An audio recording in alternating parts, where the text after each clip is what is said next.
Jersey Rich, nigga. Sucker. I'm back.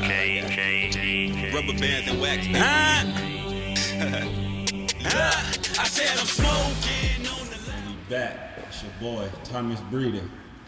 And this shit crazy because I got somebody that y'all probably wouldn't even think would be in front of the camera. And for reasons, I'm gonna let y'all know, but I'm gonna let him introduce himself and explain to everybody where he's from. I'm Quan, better known as Killer Quan, you know. But I'm from Canel, Virginia Beach, Virginia. Out here in this area, you know. Okay. Canel, Virginia Beach, Virginia. And when you say Canel, is that where you were originally from? Yeah. Okay, so I stayed out there for 18 years. 18 years, so yeah, that's a fact. That's where you're from. Yeah. So, growing up out Canel, did you have any siblings growing up? We had a brother. You got a brother? Yeah. Okay, and like what was like the dynamics of the household? Two-parent household, mom, single dad? Single mom. Single mom? Yeah. So, you know, I ask people these questions because, you know, it's like a timeline to get people, you know, the backdrop of who who I'm interviewing, who they, you know, watching and what's going on. So, was the household rough or was it sort of like normal shit to you? And I ask you that because you older now, so you understand what you was up against back then. You know what I mean? It's rough now that I'm a father. You know what I mean? It was rough. But it wasn't rough far as me because my mom made sure that we was able to do everything we needed to do. Okay. So it won't as rough, but growing up was rough because where I was from and the people I was around and the things I was seeing was rough. And the things you were seeing. Yeah. Not to get into it, but like what were some things you seen, you know what I mean, that you consider that was rough though, like, you know what I mean, like shit crazy in the neighborhood right now? I mean, you know, normal street stuff.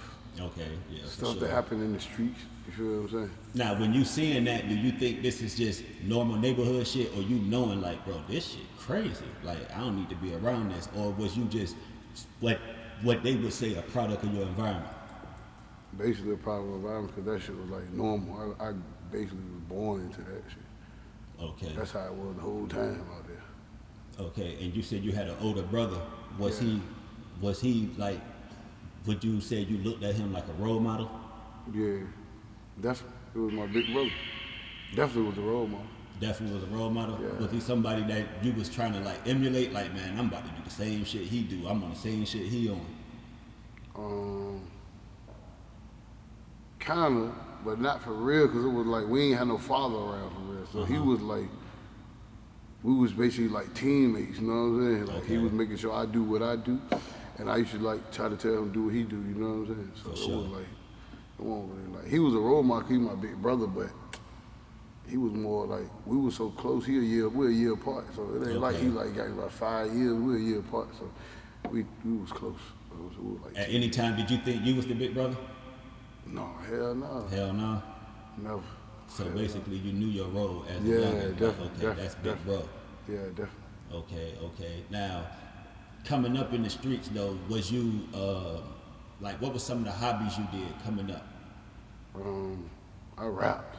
You rap. Yeah, cause I used to hoop when I was in school, but I got put out of school, so I went to music. Okay. Now, when you went to music, was it something that you was trying to do full time, or was it some shit that you was just doing in the hood? You know what I mean, just a pastime. When I first started rapping, I used to just rap about my brother getting locked up, and I wasn't really like serious about it. Okay. And then I got serious about it, like eventually, you know what I mean? Once people start like rocking with our music, rhyming our music, booking us for shows, then I started taking it serious. What year was this? We in 2022. It's probably like 10, 11 years ago. And this is what, Team Block we talk about? Yeah. So, I want to ask you this though. When Team Block was out here, right? I want to say I don't want to say that y'all was the first, but y'all was like one of the first groups that had the city going crazy. Yeah, definitely. And you know, when you like local artists, other local artists, or just even local neighborhoods looking at y'all and they like, damn, bro, these niggas, like, I know these niggas, but they everywhere. At any given time, did you think, like, yo, I'm about to make it, bro? Like, niggas about to get signed, or, you know, like, this rap shit about to get us out of here? Yo, yeah, hell yeah. I mean, we talked to a few labels back then, but we ain't understand that. So it was like, you know what I'm saying? No we was regular street okay. niggas, so it was like, when we did get on the phone with them, it was like, we didn't know what to say for real. You know what I mean? We was just grinding the grind, hopefully thinking we'd make it out. But now, what I know now with the music, if I knew what I knew then, we would have been straight. Yeah, would have been straight. Yeah, but now it's like, I ain't even got that. You know what I'm saying? I don't even think about music.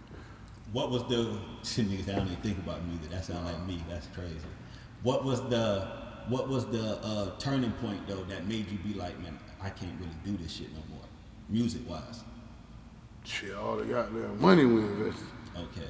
You know what I'm saying? And then it was like, it won't make him back what we were spending. You feel what I'm saying? We were spending way too much to not be making at least that back. True. You know what I mean? I ain't talking about them 250, 300. That ain't nothing. That ain't bread. You feel what I'm saying? To what we were spending. Like, we literally had everything. It wasn't nothing we didn't have. We had our own studio. We had our own photography crew. We had all this shit.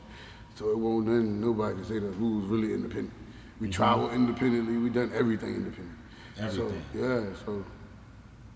And y'all was getting booked for shows. Y'all was in and out of state. Y'all had, what was that one hit song that y'all had that just had the city going British. crazy? British. We Rolling Up That British. Yeah, they Crazy. played that on the radio for like 3 years. But we years still didn't straight. understand what was going on, you feel? When y'all made that song though, let me ask you this, because I'm from Lake Elvis, right? A whole nother side. What is British to y'all? What is that? How did y'all even make that name?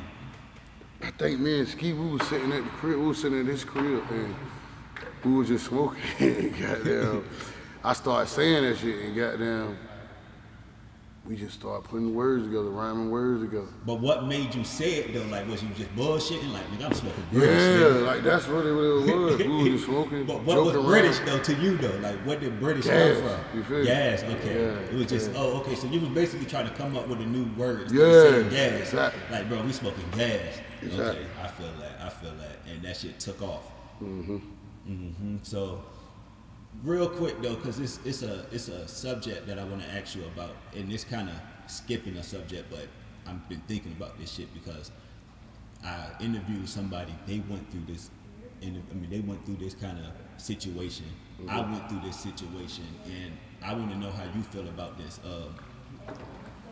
You got a very close friend that was sort of like something happened to him through police brutality, correct?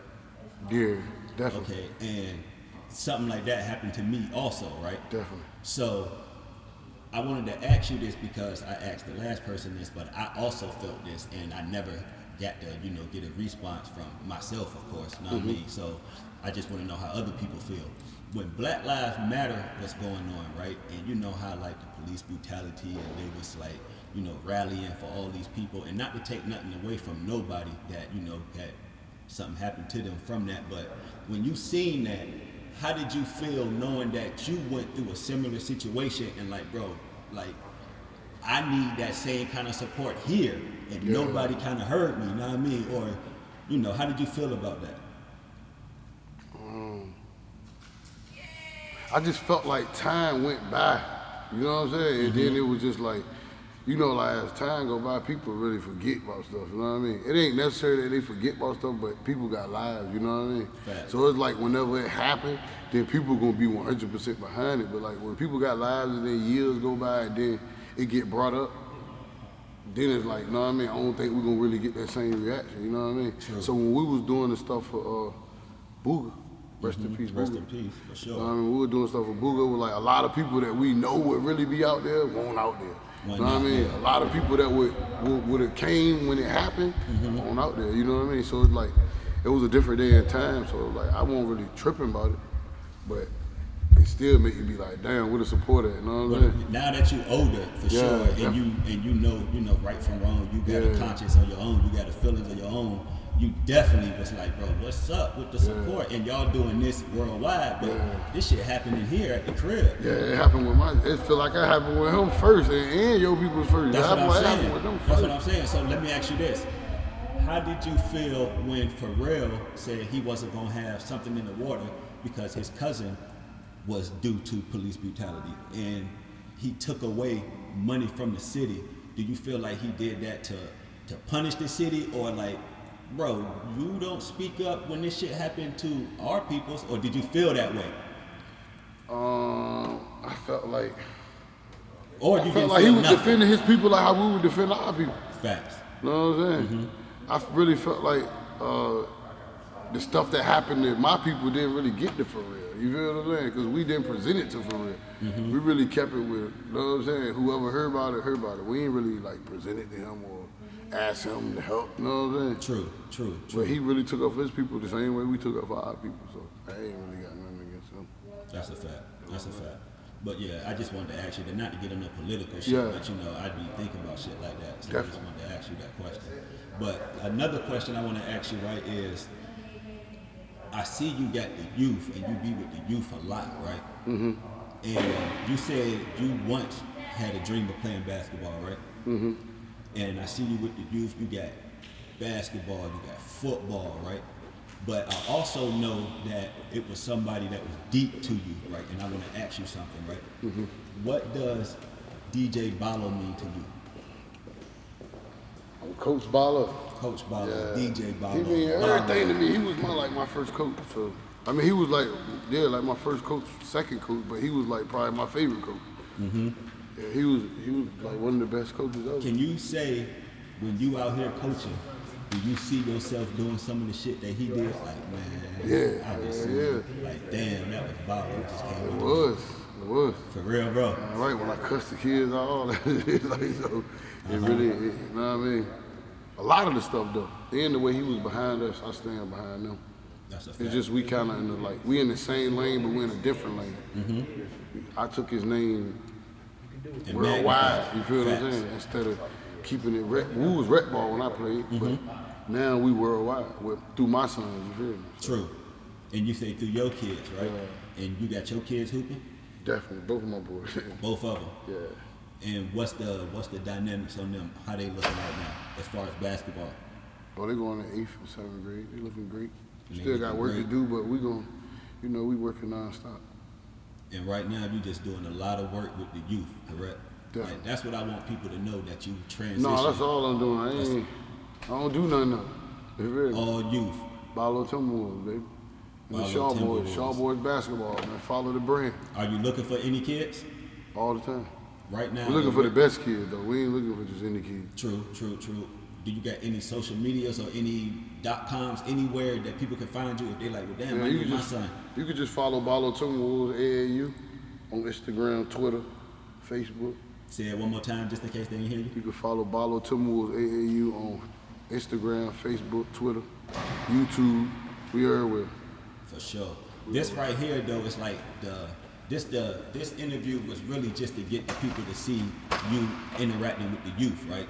Definitely. I got the real interview that I want to come out to Canel and do with you though. Definitely, we're gonna do that. You already know we doing that. That's what I really want to do, right? You already know we can do that. That's for sure. So we're gonna pull up, we're gonna do that, but this was just to let people see what you got going on with the youth. You know what I mean? Pull up on you. I shot some footage of you. I got you, know what I mean, doing your coach thing. Definitely. I definitely appreciate you, know what I mean? For sure. Letting me get a piece of your time and everything. Sure. I ain't feel like I'm trying to rush you or nothing, but like I say, you know what I mean, like we got a tight schedule right now. For sure. Do you feel like there's anything you really want to say, like, bro, I got a camera, I need to get this off my chest real quick?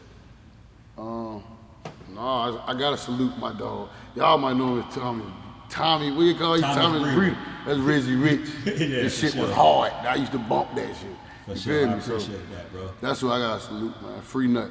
Do it for D. Sure. Long live D. For sure. That's what it is with me. For sure, bro. Like I said, the real interview out Canel is coming soon. For sure. Y'all stay tuned. Stay tuned.